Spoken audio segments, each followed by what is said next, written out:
many people talk to themselves? Don't breathe. Yes, yes, yes. And why do you?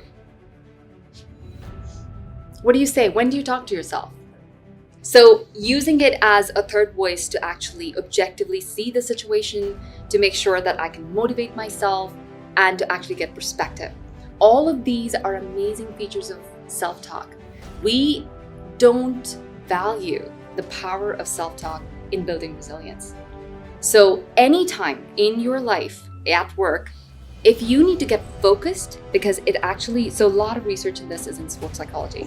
And what they really found is that the mental work that the athletes do before they actually do the performance, the routines, they do self-talk. They're taught self-talk. And why? Because it creates focus. Focus on what you need to accomplish. And it does many other things in terms of regulating your effort, making sure that emotionally and mentally you are prepared, not just for what you want to accomplish, but how are you going to do it? So running that through in your head. And lastly, it triggers automatic execution. You do it enough.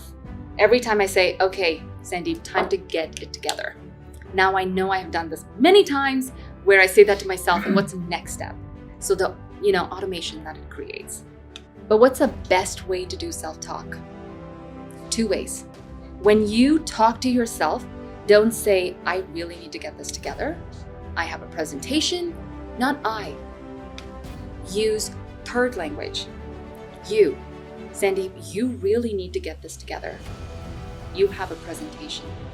Why would it matter to not say I and talk to yourself in third person? And what does that do is we actually believe others more as compared to when we try to tell ourselves good stuff. And also it triggers times of when other people have said complimentary things to us that reinforced or reminded us of our successes. People usually think you have to be very confident to be able to be a high performer. In reality, high performance comes before confidence can come. You become confident because you were successful. You were successful in that little task you had to do. You were successful in the next task, in getting the job, in getting that donor, in getting consecutive donors. That's what builds your confidence. So it's not the other way around. So when you hear you and your name, it's a game changer. It gives you objectivity. So anytime you're doing self-talk, make sure you talk to yourself as with your name and you.